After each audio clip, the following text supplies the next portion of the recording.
നമസ്കാരം. രാജ്യത്തിൻ്റെ പ്രതിരോധ മേഖലയ്ക്ക് ചില മാധ്യമപ്രവർത്തകർ വലിയ രീതിയിൽ സുരക്ഷാ പ്രശ്നങ്ങൾ സൃഷ്ടിക്കാറുണ്ട്.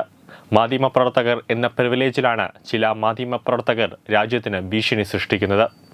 കൂടാതെ കേരളത്തിൽ കലാപം ഉൾപ്പെടെ നടത്താൻ ജിഹാദി ചാനലിൻ്റെ ഉടമസ്ഥയിലുള്ള മീഡിയ വൺ ഉൾപ്പെടെയുള്ള മാധ്യമങ്ങളും മാധ്യമപ്രവർത്തകരും ശ്രമിക്കാറുണ്ട്. അതുകൊണ്ടാണ് മീഡിയ വണ്ണിനെ കേന്ദ്ര സർക്കാർ നിരോധിച്ചത്. അതിനുശേഷം അവർ ക്ഷമയൊക്കെ പറഞ്ഞതിന് ശേഷമാണ്, അതായത് കേന്ദ്ര ആഭ്യന്തര മന്ത്രാലയത്തിലും കേന്ദ്ര ministry of information and broadcasting മന്ത്രാലയത്തിനുമൊക്കെ അവർ ക്ഷമ എഴുതി നൽകിയതിന് ശേഷമാണ് പ്രക്ഷേപണത്തിനുള്ള അനുവാദം കേന്ദ്ര സർക്കാർ കൊടുത്തത്. രാജ്യദ്രോഹികളുടെയും കലാപകാരികളുടെയും ഒക്കെ പണമൊക്കെ വാങ്ങി സിദ്ദിഖ് കാപ്പനെ പോലെ മാധ്യമപ്രവർത്തകർ എന്ന് വിശേഷിപ്പിക്കുന്ന പേഡ് ജേർണലിസ്റ്റുകൾ നിലവിൽ NIA നിരീക്ഷണത്തിലാണ്. കാരണം ഇവർക്ക് രാജ്യവിരുദ്ധരിൽ നിന്നും പണം കിട്ടുന്നുണ്ട് എന്ന് NIA തന്നെ കണ്ടെത്തിയതാണ്.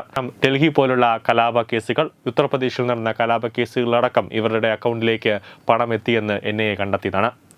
നിലവിൽ പ്രതിരോധ മേഖലയിൽ ഉൾപ്പെടെ തന്ത്രപ്രധാനമുള്ള ഗ്രേറ്റ് നിക്കോബാർ പ്രോജക്റ്റ് അട്ടിമറിക്കാൻ ചൈനീസ് കൊട്ടേഷനുമായി മലയാളി മാധ്യമ പ്രവർത്തകർ, freelance reporter KA Shaji, news minute editor Dhanya Rajendran എന്നിവരാണ് രാജ്യവിരുദ്ധ താൽപ്പര്യങ്ങളുമായി നിക്കോബാർ പ്രോജക്റ്റിനെതിരെ പ്രചാരണം ഏറ്റെടുത്തിട്ടുള്ളത് എന്ന് ജന്മഭൂമി ന്യൂസ് ചാനൽ റിപ്പോർട്ട് ചെയ്യുന്നുണ്ട്. അതായത് ജന്മഭൂമിയുടെ ഓൺലൈൻ സൈറ്റിൽ അവർ റിപ്പോർട്ട് ചെയ്യുകയാണ്. നിലവിൽ പ്രതിരോധ മേഖലയിൽ ഉൾപ്പെടെ തന്ത്രപ്രാധാന്യമുള്ള ഗ്രേറ്റ് നിക്കോബാർ പ്രോജക്റ്റ് അട്ടിമറിക്കാൻ ചൈനീസ് കൊട്ടേഷനുമായി മലയാളി മാധ്യമപ്രവർത്തകർ, freelance reporter KA Shaji, news minute editor Dhanya Rajendran എന്നിവരാണ് രാജ്യവിരുദ്ധ താൽപ്പര്യങ്ങളുമായി നിക്കോബാർ പ്രോജക്റ്റിനെതിരെ പ്രചാരണം ഏറ്റെടുത്തിട്ടുള്ളത് എന്ന് ജന്മഭൂമി റിപ്പോർട്ട് ചെയ്യുന്നുണ്ട്. ഇന്ത്യൻ വ്യോമ സമുദ്രാതിർത്തി പ്രതിരോധം ശക്തമാക്കുന്ന തരത്തിൽ നിക്കോബാറിൽ വിമാനത്താവളവും തുറമുഖവും ഉൾപ്പെടെയുള്ള പദ്ധതികൾ അടങ്ങിയതാണ് ഗ്രേറ്റ് നിക്കോബാർ പ്രോജക്റ്റ് എന്നാണ് ജന്മഭൂമി പറയുന്നത്. ചൈനയുടെ സൈനിക താൽപ്പര്യങ്ങൾക്ക് ഭീഷണിയാണ് പദ്ധതിയെന്ന് വിലയിരുത്തലുണ്ട്. ഈ പദ്ധതി പരിസ്ഥിതിക്ക് പ്രശ്നങ്ങൾ ഇടയാക്കുമെന്ന തരത്തിൽ സ്ക്രോൾ ഓൺലൈൻ കുറെ കാലമായി നിരന്തരം പ്രചാരണം നടത്തിയിട്ടുണ്ട്. കേന്ദ്ര സർക്കാർ പദ്ധതിയുമായി മുന്നോട്ടു പോകുന്ന സാഹചര്യത്തിൽ അട്ടിമറി പ്രചാരണത്തിനായി മലയാളികളായ ധന്യ രാജേന്ദ്രനും KA ഷാജിയും രംഗത്തിറങ്ങിയിട്ടുണ്ട് എന്ന് ജന്മഭൂമി തന്നെ പറയുന്നുണ്ട്. ധന്യ രാജേന്ദ്രന്റെ ന്യൂസ് മിനിറ്റ് സംഘം ആൻഡമാനിൽ എത്തിയെങ്കിലും നിക്കോബാർ ദ്വീപുകളിലേക്ക് പ്രവേശനം അനുവദിക്കാത്തതിൽ തിരിച്ചുപോയിരുന്നുവെന്നാണ് അവർ റിപ്പോർട്ട് ചെയ്യുന്നത്. ന്യൂസ് മിനിറ്റ് സംഘത്തെ പോലീസ് ഉദ്യോഗസ്ഥർ പിന്തുടർന്ന് ഉപദ്രവിച്ചതായി ധന്യ രാജേന്ദ്രൻ അടുത്തിടെ ആരോപിച്ചിരുന്നു. ഫ്രീലാൻസ് മാധ്യമ പ്രവർത്തകനായ KA ഷാജിയും നിക്കോബാർ പ്രോജക്റ്റ് വിരുദ്ധ പ്രചാരണത്തിൽ സജീവമായി രംഗത്തുണ്ട്. KA ഷാജി സിദ്ദിഖ് കാപ്പന്റെ മോചനത്തിനുള്ള മുന്നണി പോരാളിയായിരുന്നുവെന്നാണ് ജന്മഭൂമി പറയുന്നത്. പരിസ്ഥിതി ലോബിയുടെ വക്താവായി വിഴിഞ്ഞം തുറമുഖം ഉൾപ്പെടെയുള്ള വികസന പദ്ധതികൾക്ക് എതിരെ പ്രചാരണം നടത്തിയിരുന്നു. സേവ് ലക്ഷദ്വീപ് ക്യാമ്പയിനിലും സജീവമായി പങ്കെടുത്തു. തമിഴ്നാട് ഗവർണർ രവിക്കെതിരെ ഭീഷണി മുഴക്കിയ വിവാദ പോസ്റ്റിന് ശേഷം IB നിരീക്ഷണത്തിലാണിപ്പോൾ. പരിസ്ഥിതി പ്രവർത്തകനായ പങ്കജ് സെസാരിയുമായി കൈകോർത്താണ് ഷാജിയുടെ പ്രചാരണം.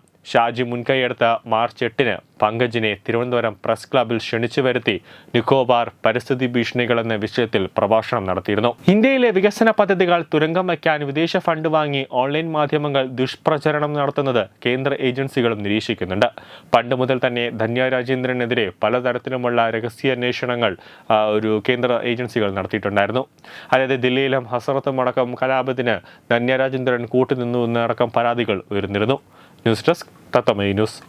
Branding partner EduBix Online Executive Education. Focus Physiotherapy Center Pattam. Unnat Engineering Gujarat. Tirthayatra.com.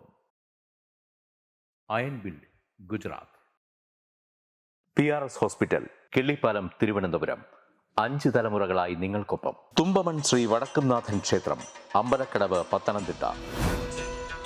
Shrimad Skanda Purana മഹാസത്രം 2025 മെയ് 11 മുതൽ 18 വരെ. ബ്രഹ്മശ്രീ മുംബൈ ചന്ദ്രശേഖര ശർമ്മയുടെ മുഖ്യ കാർമ്മികത്വത്തിൽ മഹാഗണപതി ഹോമം, സ്കന്ദപുരാണ പാരായണം, മഹത് പ്രഭാഷണങ്ങൾ, പൂജഹോമാദികൾ, കലാസാംസ്കാരിക പരിപാടികൾ. സത്രയജ്ഞ കർമ്മങ്ങളിലേക്ക് എല്ലാ ഭക്തജനങ്ങളുടെയും സാന്നിധ്യവും സഹകരണവും സാദരം അഭ്യർത്ഥിക്കുന്നു.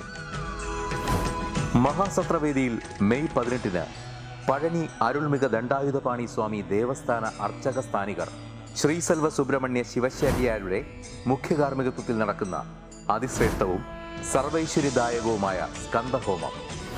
സ്കന്ദമഹാപുരാണ സത്രത്തിന്റെ ആദിമധ്യാന്തമുള്ള സമ്പൂർണ്ണ തത്സമയ കാഴ്ച തത്വമയി നെറ്റ്വർക്കിൽ.